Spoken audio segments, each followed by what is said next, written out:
When you think back to classic trading card and sticker packs, the first thing you remember probably wasn't the card itself.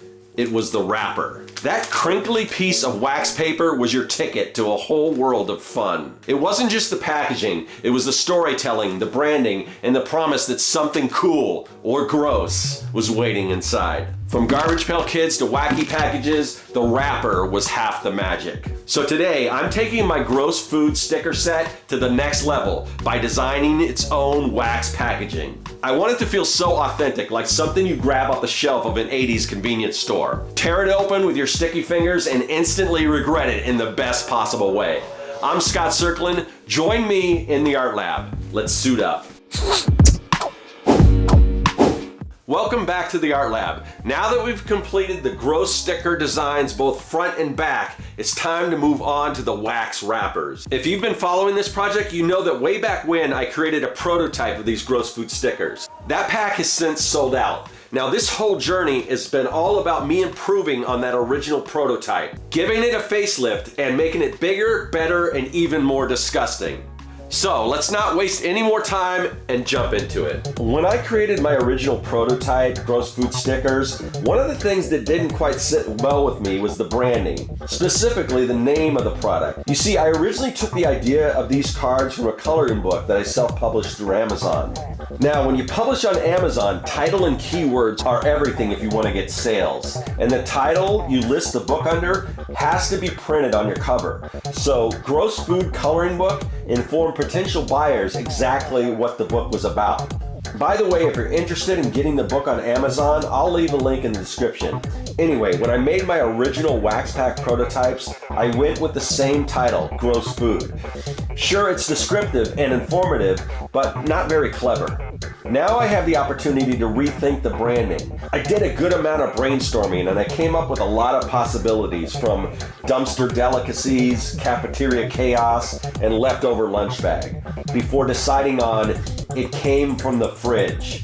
The thing that I like about this title is that it conjures up images from classic sci-fi horror cinema, like The Day the Earth Stood Still, The Thing from Another World, It Came from Outer Space, and not of this Earth. And the thought of some mysterious threat being revealed to be some revolting, forgotten leftover rotting in the back of a refrigerator before becoming sentient and ready to strike the moment you open a door, that's the image I want to convey.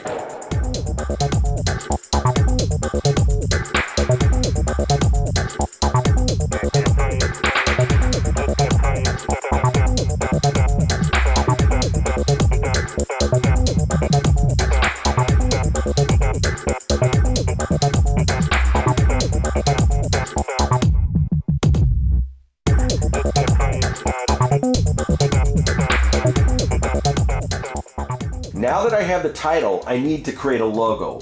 Naturally, I want to lean into that vintage 50s horror movie aesthetic. Rather than just choosing a font from my library, I want the logo to look more illustrative, so I've lettered it by hand on my iPad.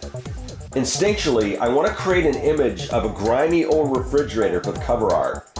But I'm thinking I'm going to save that idea for a future project tying to these stickers.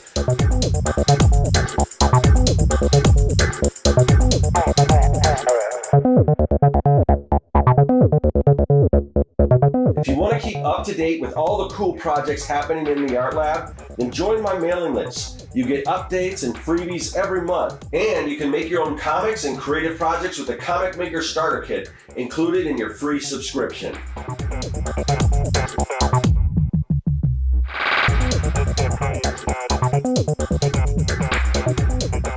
Since I'm creating 4 different packs, I want to have more variations for each cover illustration. So I'm going to pick some of my strongest gross food artwork for the 4 cover images. Now I'll begin by laying my wax pack design in Adobe Illustrator, adding additional type and graphic elements. In the heyday of trading card and sticker packs, wax wrappers were more than just disposable packaging. They were miniature works of pop art. Printed on thin, wax-coated paper, the wrappers were designed to be both eye-catching and practical. The wax kept the gum in the cards fresh, while the bold graphics on the outside worked like a billboard in miniature, screaming from the candy wraps to grab kids' attention with its outrageous color, zany lettering, and weird, unforgettable mascots.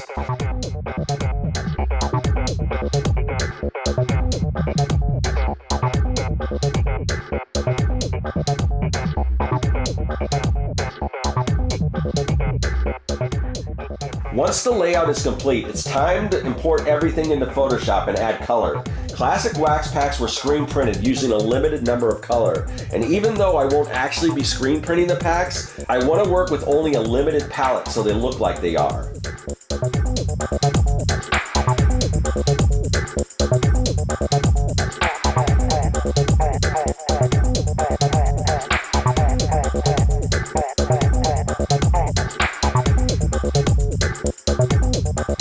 If you're enjoying seeing this project come to life, I've got a Patreon where you can check out my latest project along with templates, bonus content, and digital art files that go with them. So join the fun on Patreon today. The printing process on old wax packs wasn't as advanced as the flashy chromium foil packs we have today, and I'm just fine with that. Wax pack printing was a fascinating mix of industrial precision and artistic flair. Designs had to be simplified and flattened to suit the limitations of the wax-coated paper and the high-speed presses. Bold spot colors, thick outlines, and easy-to-read logos weren't just a stylistic choice, they were necessary. Too much detail would bleed or disappear. This is why so many classic wax wrappers feel iconic today. Their simplicity made them instantly recognizable and burned them into your memory.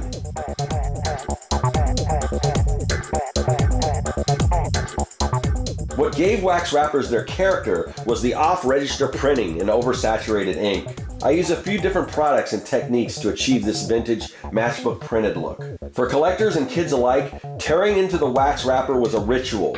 The crinkly paper, the faint smell of ink and gum, that anticipation that lay inside created a sensory experiment that digital packaging could never replicate. Sometimes a wrapper was ripped into shreds from the excitement, but many kids carefully unfolded and saved them, tucking them away in shoeboxes right alongside the cards themselves. Over time, these wrappers became cherished keepsakes, a piece of memory as valuable as the sticker or cards they once held. Today, the wax wrapper is considered a lost art. Modern foil packs are glossy, tamper-proof, and disposable, but they don't carry the same tactile warmth or sense of nostalgia. For fans of vintage trading cards, wax packs represent an era where even the packaging was fun. To recreate that look now is to tap into a very special kind of magic, one that blurs the line between products and memory, and reminds us that sometimes the wrapping is just as important as what's inside. Do you remember wax wrappers? Did you collect them? What are some of your favorite packs? Let me know by leaving a comment. I'd love to hear about your wax pack memories. I'm really digging how these wrappers look. Time to print them out. The designs of the wax wrappers turned out really great. We still need to wax them and pack them up with the stickers and bubble gum, but that's going to have to wait because I have an idea that's going to take these wax pack stickers over the top.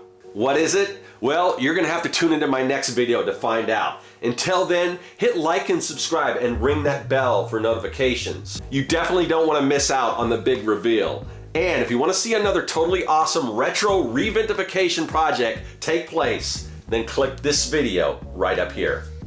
This better work, Ralphie. I swear there's monsters, robots, and aliens stuck in here! Dunk them in water to get them out? Like the time he told us Hoover's dog could fly. Yeah, these don't lie! Whoa, Ralphster! Gentlemen, dunk. Wow, cool! Awesome! Ralphmeister, this could change your whole reputation. The Trash Bag Bunch. Monsters, robots, and aliens in dissolving bubbling bags, each sold separately from Galoob.